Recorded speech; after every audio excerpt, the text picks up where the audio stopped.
Welcome back.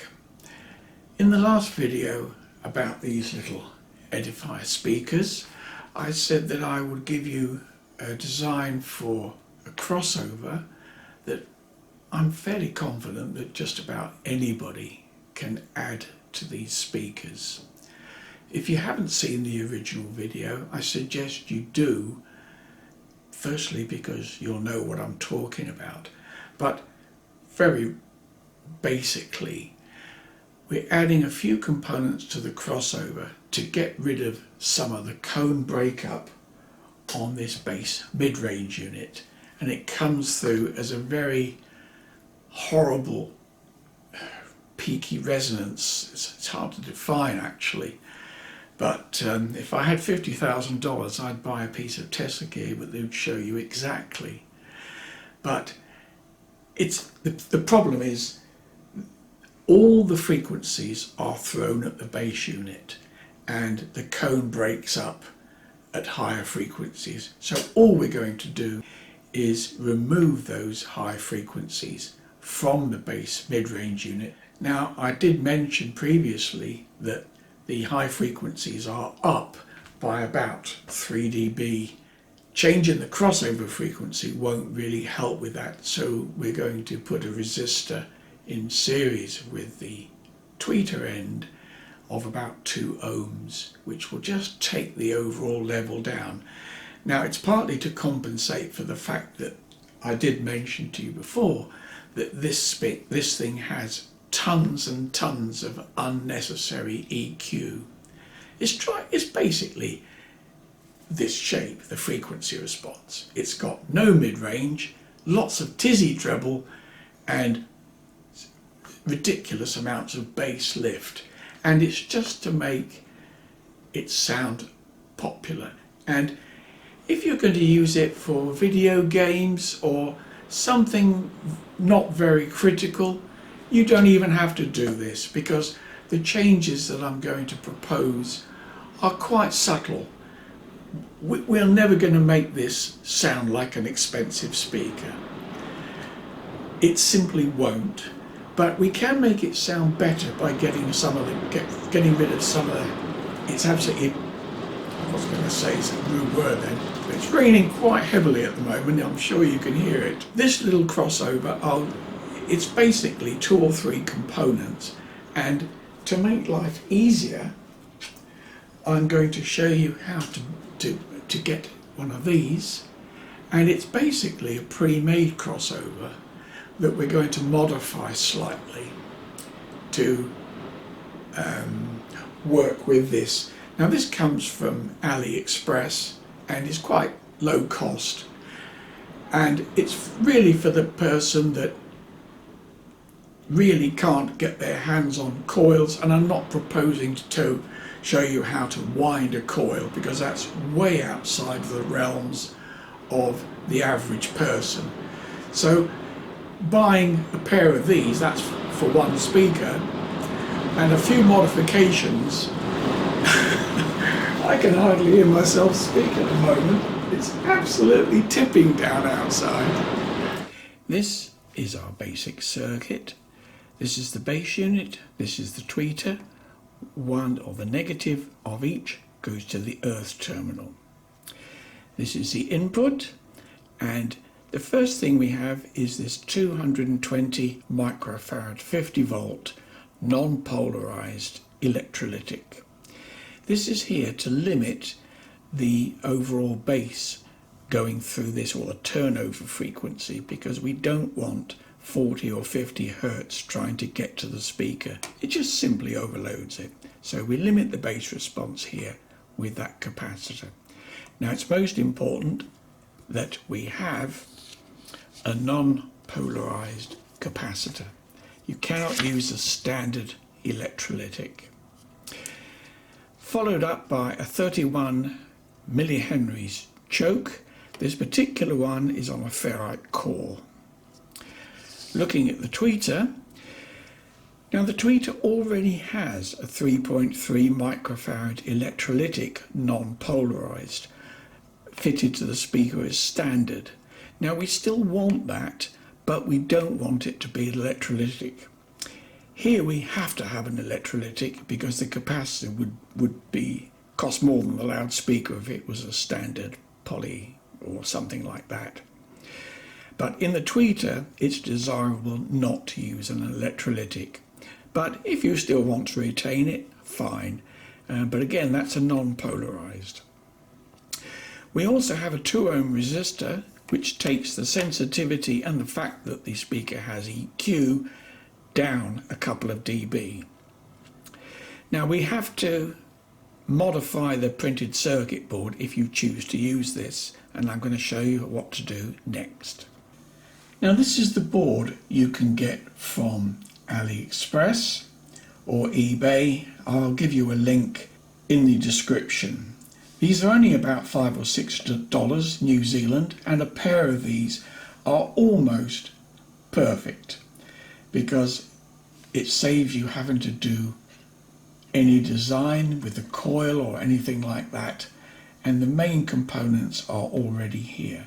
But what we do have to do is to take out these 2 resistors, because each resistor is 1 ohm, and the fact they're in parallel means that's in series with the tweeter, and it's only half an ohm. But what we need to do is to put these resistors in a different way so that the total resistance is 2 ohms, i.e. we're putting them in series basically. So the first thing we need to do is remove these 2 resistors. These are the 2 resistors, and if we look at the back of the printed circuit board, we need to remove those 2 connections here. Unsolder those and pull the resistors out. Now I would point out, while we're on these boards, the soldering on these is atrocious. You'll find, here's a good example. You can see here that they've used a blob of solder, and as it happens it does make contact, but that is an atrocious piece of soldering, and most of it is very similar. So you need to go over these joints with a hot soldering iron, because bear in mind there's quite a wide area of copper here, and the person that's done this, it's not been done by a machine, it's all been done by hand, and they've used a cold soldering iron and they just blobbed it on there, and the solder has just attached itself to the printed board, but it hasn't actually gone through the wire, or actually hasn't soldered the actual wire.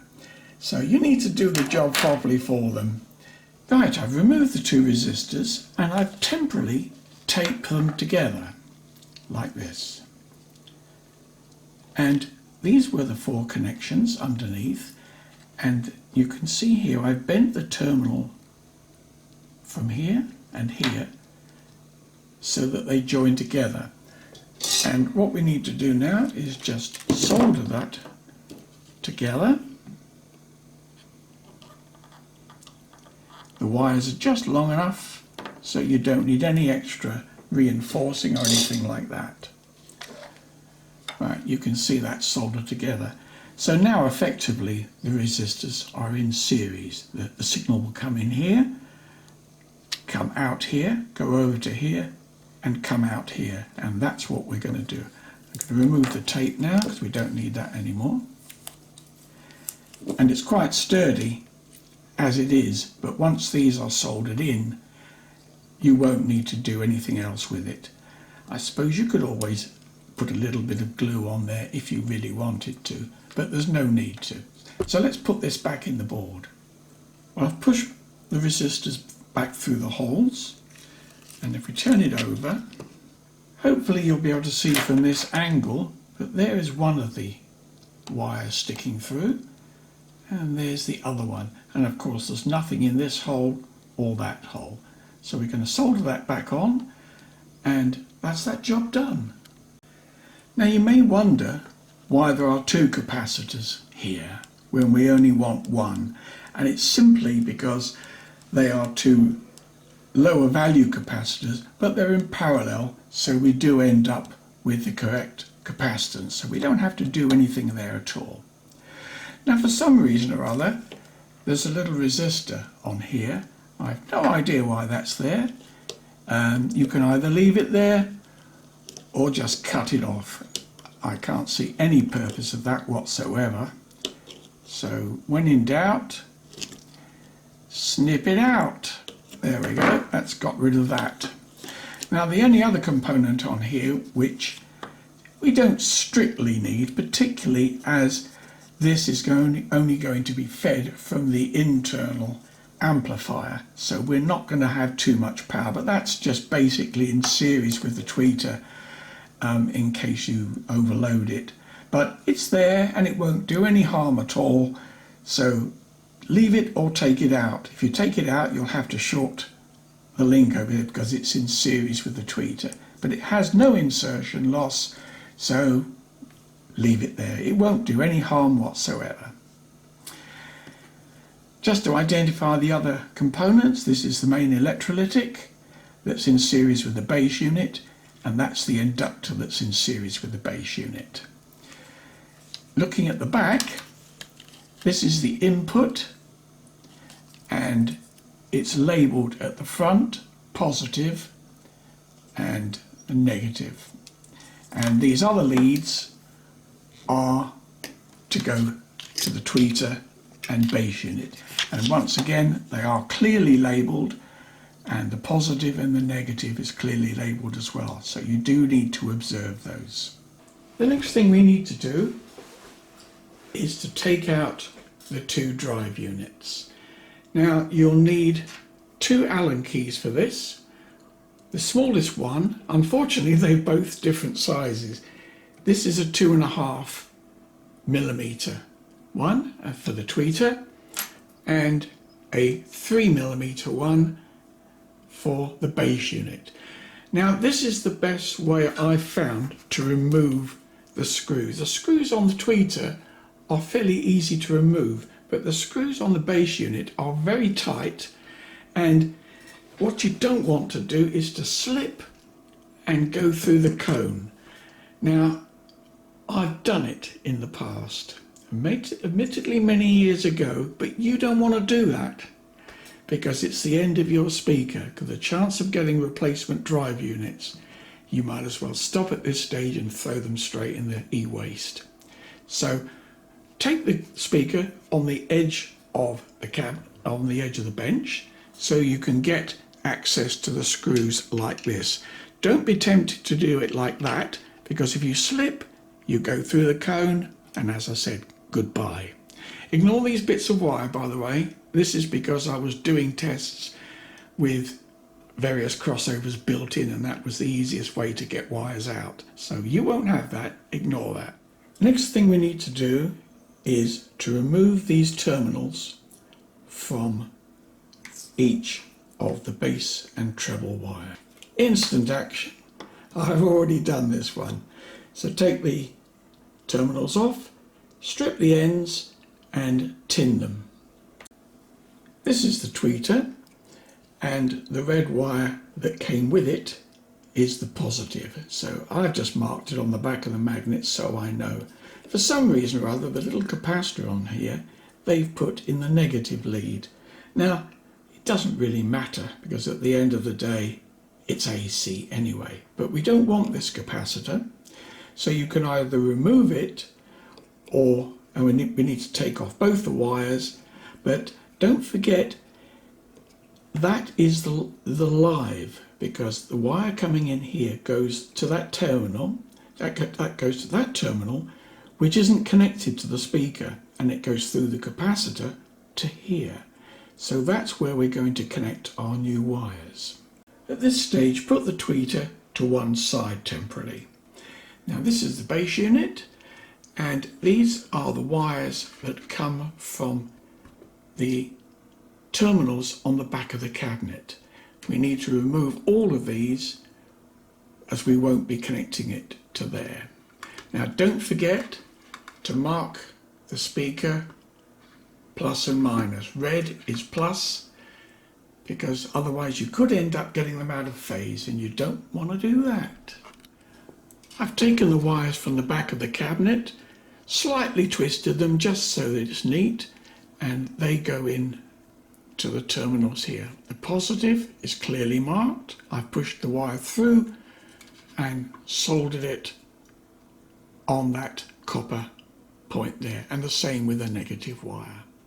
Make sure you've got no shorts onto the opposite tracks. Now this stage is a bit important. It may be obvious, but you'd be surprised how many times I've done this wrong. Ignore the fact that the solder in there, that's because it's purely a place to store it while I'm connecting things. So at this stage, drop the crossover inside where the base unit goes and just let it dangle. At the top where the tweeter's going to go, take out the blue and black wires, and we're now going to connect that to the tweeter. You should have your tweeter marked accordingly, and the blue wire is going to go on to the positive terminal and the black wire is going to go on to the negative terminal. Bearing in mind the capacitor was on here going to here, so we will actually connect it to here because that terminal goes nowhere. So that's how it should look. Blue on the positive terminal and black on the negative terminal. Don't worry about putting the speaker down on top of the cabinet or anything, because there's no way you can damage it because it all stands proud. So if you're happy that that's correct, we can now screw that unit back into the cabinet. Now we have to make a decision how we're going to mount the crossover in the box. Now this is the empty box and is virtually no problem, but don't forget the other one has the amplifier and the power supply in it. So there's only two places you can really put it. That's in the bottom of the cabinet here, or on the side panel here. Now obviously you don't want screws in the side of your cabinet, but there's two ways you can do it. You can either put some epoxy on there and glue it to the side of the cabinet, or another option is to wrap it in this baff wadding and let it just sit in the bottom of the cabinet. The crossover doesn't get hot, so there's no danger of it catching fire or anything like that, and it's not going to go anywhere either. At this stage I haven't decided exactly what I'm going to do yet, but the board itself doesn't really have, there's a screw hole there which I'll have to have a think about this. Now because this is an experimental system for me and I should probably change things in the future, I've decided initially to wrap it in one piece of the baff wadding, and the other piece is going to go here just behind the port, which is where it was originally, and I've left the wires out here to be connected to the base unit. Then this one is largely finished. I've connected the last two remaining wires to the positive terminal and the black to the negative terminal, and all I've got to do now is screw it back in the cabinet.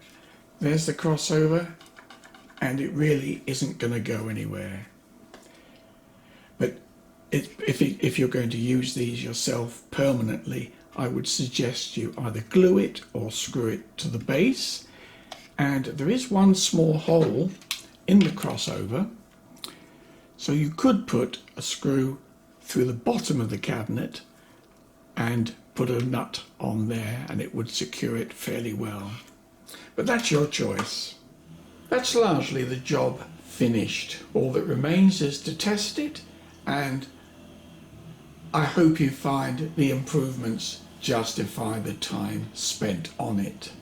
Some would say it's debatable that it was worth doing, spending basically $15 on something that only costs $60 to start with. But I think it's worth the difference, and it's just cleaned it up.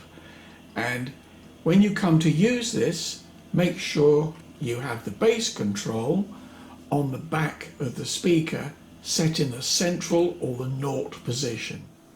A couple of points to consider.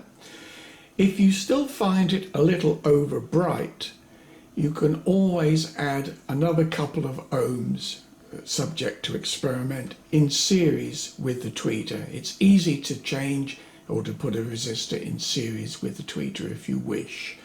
But I found in this room, which is relatively well damped, i.e. carpet and curtains, it sounded quite good. But if your room is very lively, you may find a couple of ohms in series with the tweeter will help tame it down a bit.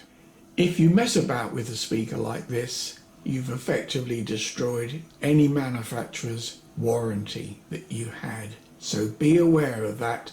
They will not be impressed if they know you've been inside it and something goes wrong with it. And secondly, the main unit does have mains in there. Make sure it's completely unplugged before you mess about with it.